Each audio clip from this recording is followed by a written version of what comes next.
During this period of the 19th century, there was a dramatic change in the balance of power with Europe. Up until the middle of the 18th century, the Ottomans could feel on an equal footing with Europe, and before this period, even superior to Europe.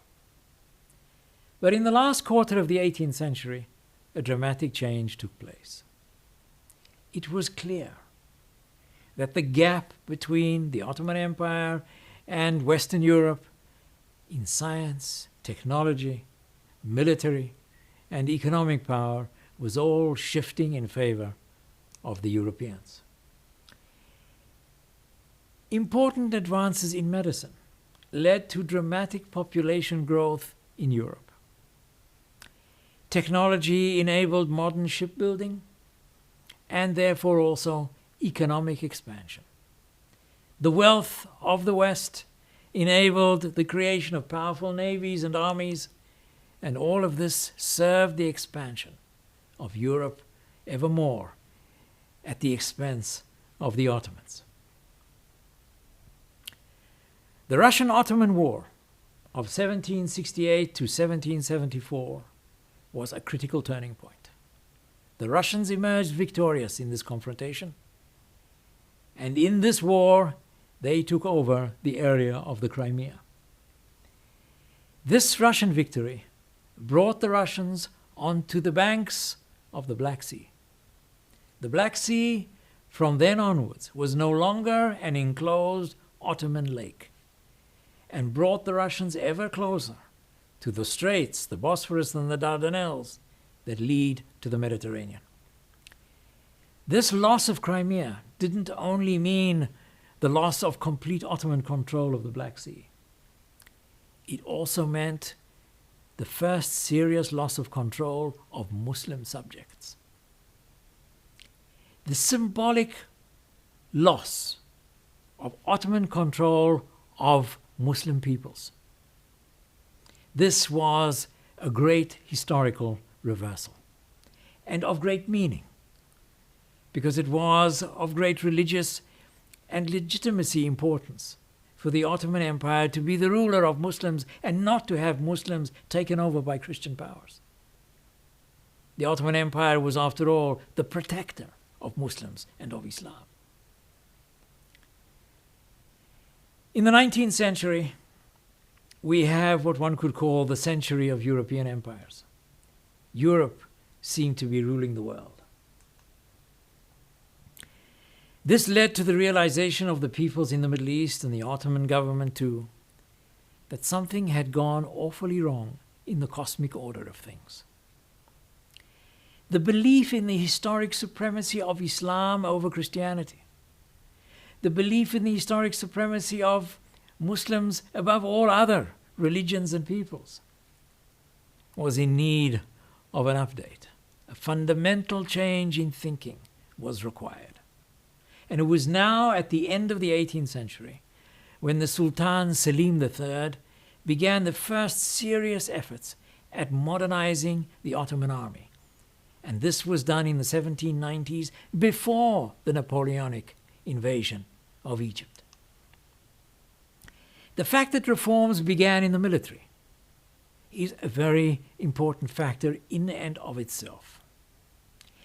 What this meant, and having a great effect on politics in the Middle East in later years, was that the military was the vanguard of Western modernizing reform.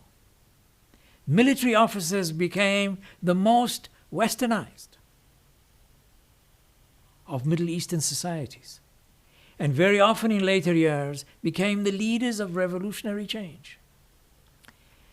Revolutionary change in the military led to revolutionary change in other spheres.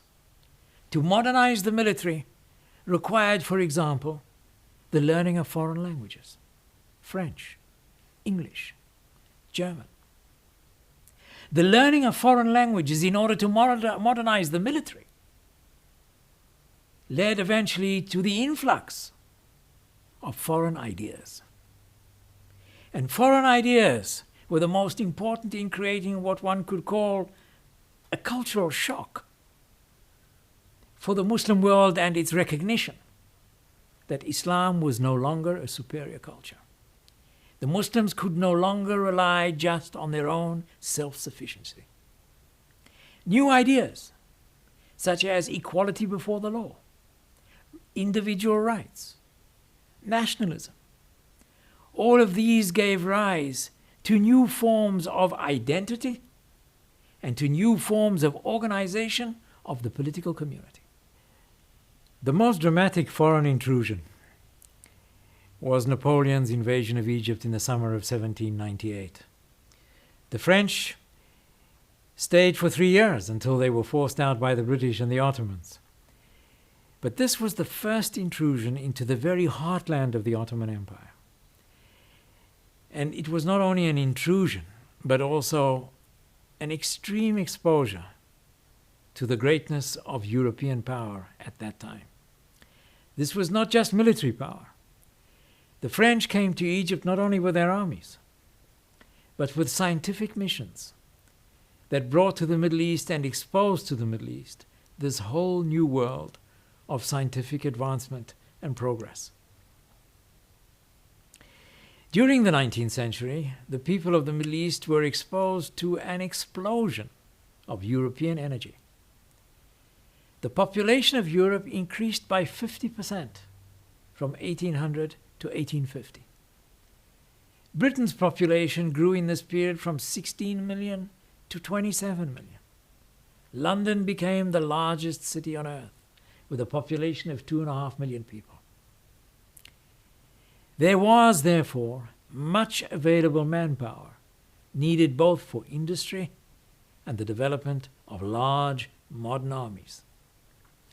Between 1815 and 1850, Britain's exports to the countries of the Eastern Mediterranean increased by 800%. Europe's need for raw materials meant olive oil from Tunisia, silk from Lebanon, and cotton from Egypt. The European merchants had the power of their home countries behind them. The Russians and the French interfered regularly in the affairs of the Christians in the Ottoman Empire.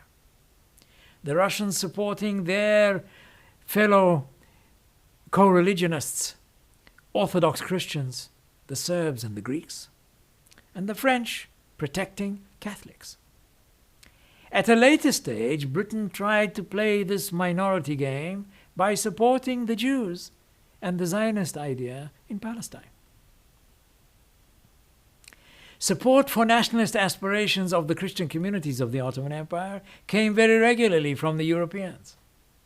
And it is the Christians who were the first to be affected by Western ideas, because by the nature of things, the Christians had a greater openness to the Christian West.